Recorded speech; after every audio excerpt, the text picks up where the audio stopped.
और रुक लेते हैं, इस बीच आ रही बड़ी खबर का। कोटा से इस वक्त की बड़ी खबर सामने आ रही है। कोटा का अपेक्षा ग्रुप महाठगी मामले को लेकर इस वक्त की बड़ी अपडेट आपको बता दें। 200 करोड़ के अपेक्षा ग्रुप महाठगी मामले में एक और गिरफ्तारी की गई है। अपेक्षा ग्रुप कंपनी के साथ मिलीभगत कर जमीन बेचने के आरोपी तेजिंदर सिंह को गिरफ्तार कर लिया गया है। रिम्पी सरदार के साथ मिलकर बजाज रेसिडेंसी नाम से अपेक्षा ग्रुप को जमीन दी गई थी। 89 मामला दर्ज होने के बाद भी लगातार पीड़ित सामने आ रहे हैं। सिटी एसपी केसर सिंह ने एसआईटी का गठन किया था पूरे मामले को लेकर। एक सीए हिमांशु विजय के अलावा 4 निदेशक पहले से ही गिरफ्तार हो चुके हैं। तो अपेक्षा ग्रुप महाठगी को लेकर इस वक्त की बड़ी अपडेट आपको बता दें। अब तक मामले में 89 लोगों ने केस दर्ज कराए हैं। 89 लोगों के खिलाफ ये केस दर्ज हुआ है और अभी भी लगातार एफआईआर दर्ज किए जा रहे हैं। इसी मामले को लेकर बड़ी खबर, एक और गिरफ्तारी की गई है। सहयोगी ओम प्रकाश कोटा से इसी खबर पर ज्यादा जानकारी के साथ जुड़ चुके हैं। ओम प्रकाश, एक और गिरफ्तारी कर ली गई है, सफलता मिली है पुलिस को, कैसे मिली है सफलता, बताइएगा जरा। जी, हालांकि ये 200 करोड़ रुपए के महाठगी के मामले में सीधे तौर पे तो इनका संपर्क नहीं था, लेकिन अपेक्षा ग्रुप वालों को इन्होंने करीब 10 बीघा जो जमीन है धोखाधड़ी के मार्फत दी थी और उसके बाद में धोखाधड़ी करके लोगों से अपेक्षा ग्रुप वाले ने भी लोगों से धोखाधड़ी करके आगे जमीन को दे दी। तो कुल मिला के इनका अप्रत्यक्ष रूप से लिंक था और इसी को देखते हुए पुलिस ने इनके संभावित ठिकानों पर लगातार दबिश दे रही थी। उसके बाद में इस आरोपी तेजिंदर सिंह को जी बिल्कुल बिल्कुल ओम प्रकाश, लगातार पुलिस दबिश दे रही थी और इसीलिए पुलिस को एक बड़ी सफलता भी हाथ लगी है। बहुत शुक्रिया आपका इन तमाम जानकारियों के लिए। और खबर जैसलमेर से। जैसलमेर आज अपना 867वां स्थापना दिवस मना रहा है। चित्रकूट पहाड़ी पर खड़े सुनार दुर्ग ने कई हमले और प्राकृतिक आपदाएं झेली, लेकिन कभी भी नहीं डगमगाया। इसी दुर्ग की प्रेरणा से जैसलमेर का व्यक्ति जीवन के अंतिम क्षणों तक संघर्ष करना जानता है। घोड़ा कीजे काठ का, पिंड कीजे पाषाण, बख्तर कीजे लोह का, तब देखो जैसाण। यानी जिसके पास कभी न थकने वाला काठ का घोड़ा हो, जिसका शरीर पत्थर का और उस पर उसने लोहे का बख्तर पहन रखा हो, वही जैसलमेर पहुंच सकता है। पश्चिमी राजस्थान का रेतीला विस्तार है थार। थार की एक स्वर्णिम कल्पना है जैसलमेर। रेतीली जमीन पर बसा होने के कारण इसे पहले मेरू नाम से जाना जाता था। ये जैसलमेर का इतिहास है, यहाँ के राजाओं की वीरता और स्वाभिमान की, रानियों के आत्मसम्मान की। यहाँ ऐसे राजा हुए हैं जिन्होंने अपने जीते जी जैशान पर कभी किसी का कब्जा नहीं होने दिया, चाहे खिलजी तुगलक हो या फिर मुगल बलूच पठान ही क्यों ना हो। खिलजी तुगलक आया थे, मुगल बलोच पठान, जीते जी न ले सकिया जूनोगढ़ जैसान।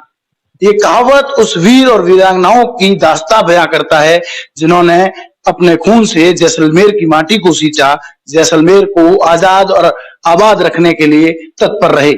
आज जैसलमेर अपना 867वां स्थापना दिवस मना रहा है और जोहर और साकों की वो कहानियां हर किसी को आज गौरवान्वित कर रही है।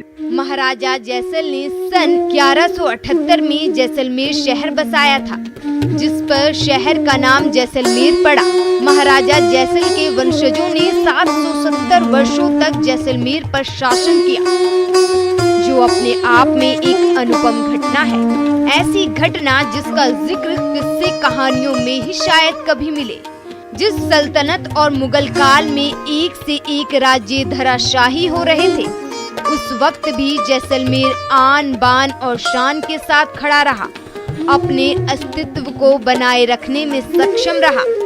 किसी कैसी वीरांगनाएं हुई है। दूसरे शाखे का दूधा रावल के समय है।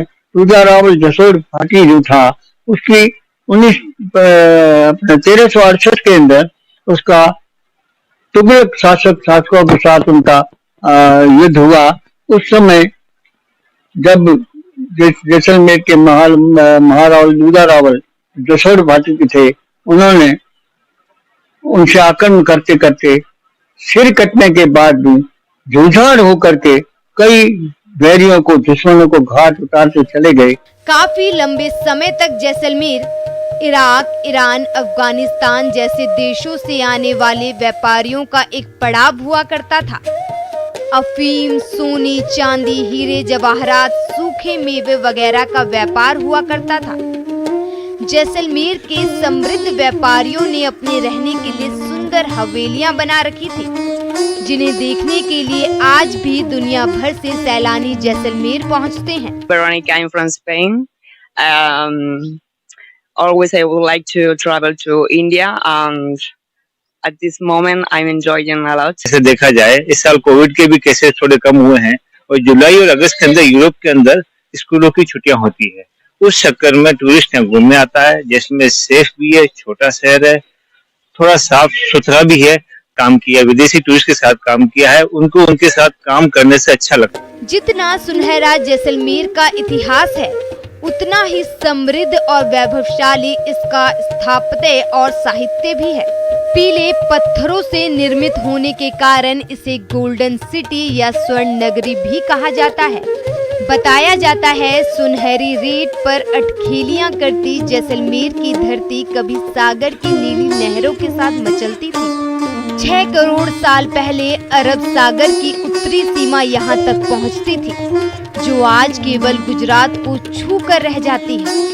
तब से लेकर आज तक युग बदले और धरती की तस्वीरें भी, लहरें गुजर गई, लेकिन रेत पर उनकी स्मृतियां आज भी यहाँ मौजूद हैं और इसके सुनहरे भविष्य को लेकर आश्वस्त कर रही हैं।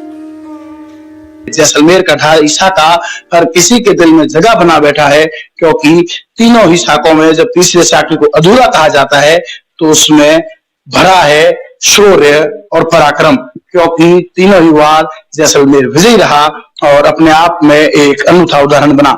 श्रीकांत व्यास, न्यूज़ 18, जैसलमेर। इस बुलेटिन में फिलहाल इतना ही। मुझे दीजिए इजाजत। नमस्कार।